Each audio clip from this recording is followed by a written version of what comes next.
Good morning friends, welcome back to another video.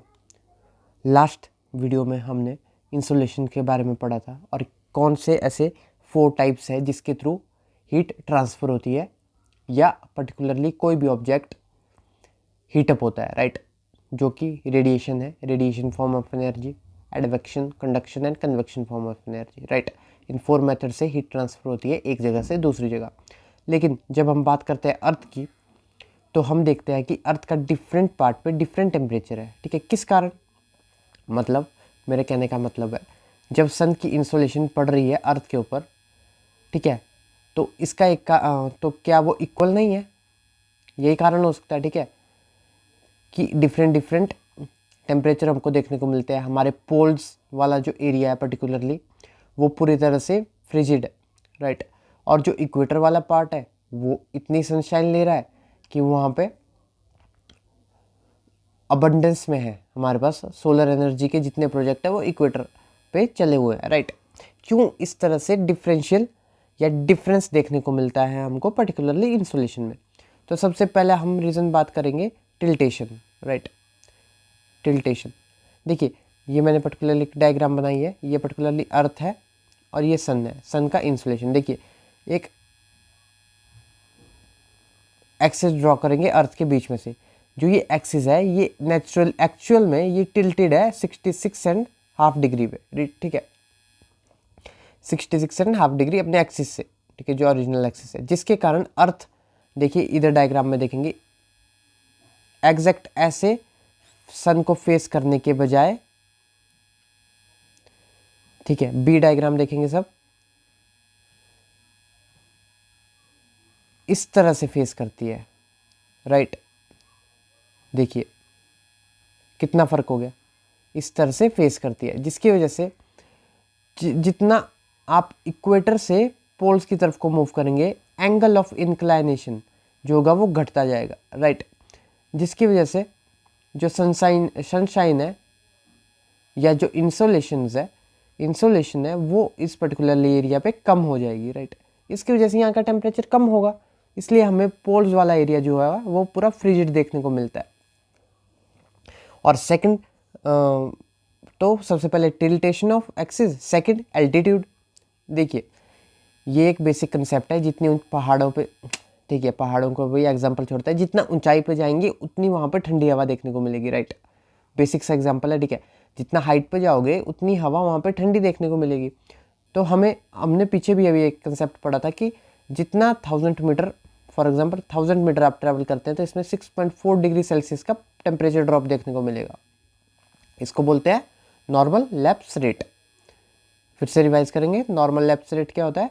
Her 1000 metre पे cross करने पे 4.5 के करीब टेम्परेचर ड्रॉप देखने को मिलता है। 4.5 डिग्री सेल्सियस का टेम्परेचर ड्रॉप देखने को मिलता है। एग्जाम्पल के तौर पर अम्बाला सिटी ले लीजिए, अम्बाला सिटी और शिमला सिटी, ठीक है। जो इनका लैटिट्यूड होगा वो ऑल दो सेम होगा, फॉर एग्जाम्पल, ठीक है, अप्रॉक्सीमेट सेम होगा, बट इनका टेम्परेचर डिफरेंस जो है वो बिल्कुल डिफरेंट है। अम्बाला एक ऐसी सिटी है जहाँ पे स्नोफॉल जैसी चीज़ें देखने को मिल ही नहीं सकती और ठंडा इलाका नहीं है, right, we all know that. लेकिन शिमला स्नोफॉल देखने को मिलता है, हर साल देखने को मिलता है, राइट। तो क्या कारण है? देखिए अम्बाला की जो सी लेवल से हाइट है ना, ठीक है, किसी भी हाइट को हम मेज़र करते हैं, देखिए इसमें इस कंसेप्ट में देखेंगे इधर सब, ठीक है, किसी भी चीज़ को जब मेज़र किया जाता है ना हाइट को, तो वो सी लेवल से किया जाता है। ये पर्टिकुलरली सी लेवल कंसिडर करेंगे, ये हम अम्बाला की हाइट कंसिडर करेंगे। तो ये अम्बाला सी लेवल से 200 मीटर की हाइट पे है, राइट। वही शिमला पहाड़ों के कारण, हिल्स के कारण सी लेवल से 2202 मीटर के करीब है, राइट। देखिए कितना फर्क है एल्टीट्यूड में, जिसके कारण हमको टेम्परेचर में डिफरेंस देखने को मिलता है, राइट। थर्ड हम बात करेंगे land and water differential. Land and water differential, land और वाटर डिफरेंशियल की क्या बात हो, ठीक है, लैंड एंड वाटर डिफरेंशियल की बात करेंगे, ठीक है। हमें इतना तो पता है कि हमारा जो अर्थ है वो नॉर्दर्न हेमिस्फीयर और साउदर्न हेमिस्फीयर में डिवाइडेड है, राइट। जब भी हम देख लिए, हम सब ने मैप को देखा हुआ है, right. North America continent, Europe continent, Eurasia मतलब यूरोप एंड एशिया को कंबाइन करके देखा जाए, ठीक है, रशिया, इंडिया हमारा, साउथ ईस्ट एशिया। देखिए जितने भी लैंड मास वाला एरिया है वो मोस्टली नॉर्दर्न हेमिस्फीयर में लाई करता है, राइट। नॉर्दर्न हेमिस्फीयर में लाई करने के कारण, राइट, नॉर्दर्न हेमिस्फीयर में मोस्टली लैंड मास लाई करता है, लेकिन साउदर्न हेमिस्फीयर में जब हम बात करेंगे तो सारा लैंड मास लाई नहीं करता, राइट। सारा लैंड मास मेरा मतलब है कि इतना लैंड मास हमको देखने को नहीं मिलता, मोस्टली ओशन वाला पार्ट है, राइट। देखिए क्या होता है, जो हमारा वाटर होता है उसकी स्पेसिफिक हीट बहुत ज़्यादा होती है और उसको हीटअप होने के लिए ज़्यादा टाइम लगता है as compare to land. Land जल्दी हीटअप हो जाता है, राइट। उसी तरह उसको ठंडे होने में भी टाइम लगता है। तो यही जो डिफरेंस देखने को मिलता है हमको लैंड और वाटर में। माफ़ी चाहता हूँ 2 मिनट के पाउज के लिए, ठीक है। देखिए हम बात कर रहे थे लैंड और वाटर के डिफरेंशियल के बारे में, ठीक है। नॉर्दर्न हेमिस्फीयर में ज़्यादा लैंड देखने को मिलेगा, साउदर्न में कम देखने को मिलेगा, हम अभी तक पढ़ चुके हैं, ठीक है। लैंड जो होता है वो वाटर के कंपैरिजन में लेट गर्म होता है, राइट, और ठंडा भी जल्दी हो जाता है। वाटर को गर्म होने के लिए भी ज़्यादा हीट चाहिए और ठंडा भी ये धीरे धीरे होता है। तो ये इसी डिफरेंट पैटर्न की वजह से, ठीक है, लैंड और ओशन का एक डिफरेंट पैटर्न जो टेम्परेचर का देखने को मिलता है। तो यहाँ पे विंड्स फ्लो होती है, राइट, विंड्स फ्लो होती है रात को, ठीक है। तो उन पर्टिकुलरली विंड्स को हम आगे चैप्टर में पढ़ेंगे, ठीक है। सबसे पहले उस चैप्टर में मैं आपको विंड्स के बारे में बताऊंगा और विंड्स फ्लो कैसे करती है, राइट, क्या रीज़न होते हैं फ्लो करने के। तो उसको चैप्टर को करने से पहले मैं आपको विंड्स के बारे में नहीं बता सकता, क्योंकि वो फिर हम पर्टिकुलरली चैप्टर से डेविएट हो जाएंगे, राइट। इसके लिए आप इतना याद रखेंगे कि जो लैंड और जो ओशन का जो टेम्परेचर है उसका डिफरेंशियल होने के कारण एक एयर सिस्टम तैयार होता है, राइट, जिसकी वजह से हमारा टेम्परेचर रेगुलेट होता है, राइट। इसके साथ हम बात करेंगे हम और क्या रीज़न होता है, ठीक है। We all know oceans current, oceans current, ठीक है। पोल्स, इक्वेटर, पोल्स, ठीक है।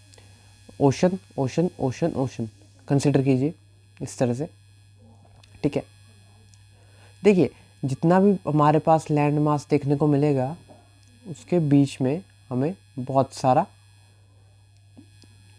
Wait let me draw it. मान लीजिए ये लैंड मास है, ये एक लैंड मास है, राइट, ये एक लैंड मास है, इसके बीच में ओशन है, ठीक है।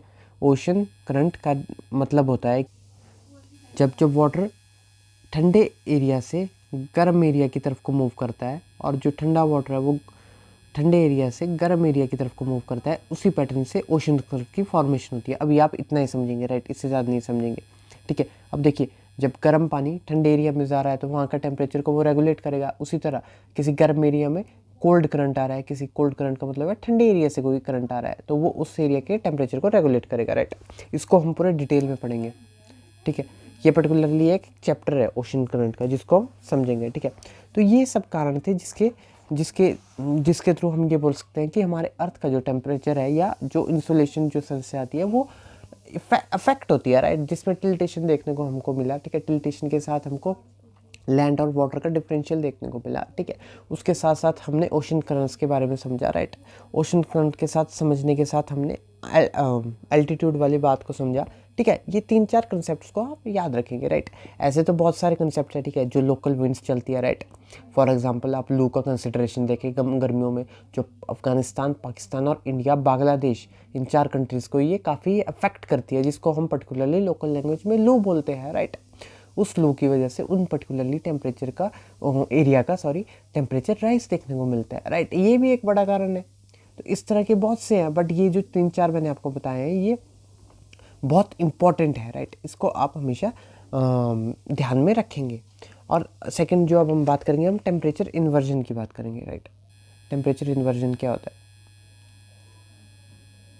टेम्परेचर इन्वर्जन क्या होता है, ठीक है। टेम्परेचर इन्वर्जन, देखिए टेम्परेचर इन्वर्जन को डिफाइन करेंगे हम, ठीक है। ये एक तरह की कंडीशन होती है, ठीक है। टेम्परेचर इन्वर्जन एक climatic, it is a climatic condition, it is a climatic condition in which air near to ground become cooler than the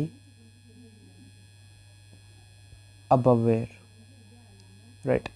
क्या होता है, ठीक है, ये ब्लॉक कंसिडर करेंगे, ये अर्थ कंसिडर करेंगे और बाकी एटमॉस्फेयर कंसिडर करेंगे, ठीक है। इस अर्थ, जब अर्थ रेडिएट करता है अपनी हीट को, ठीक है,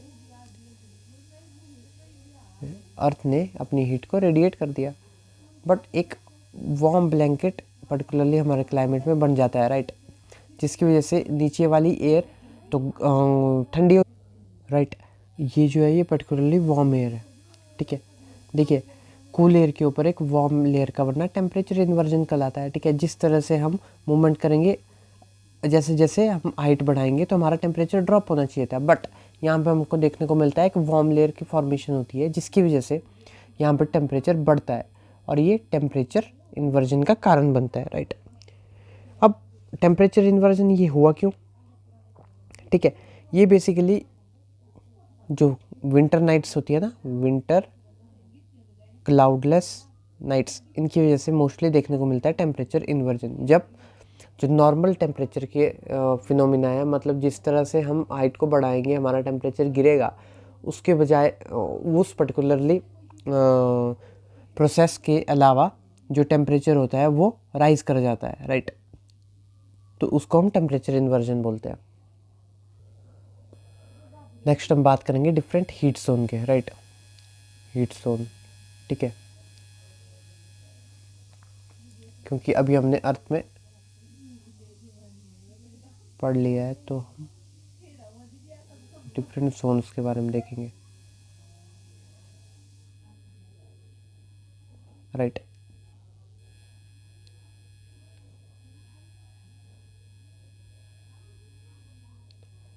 राइट,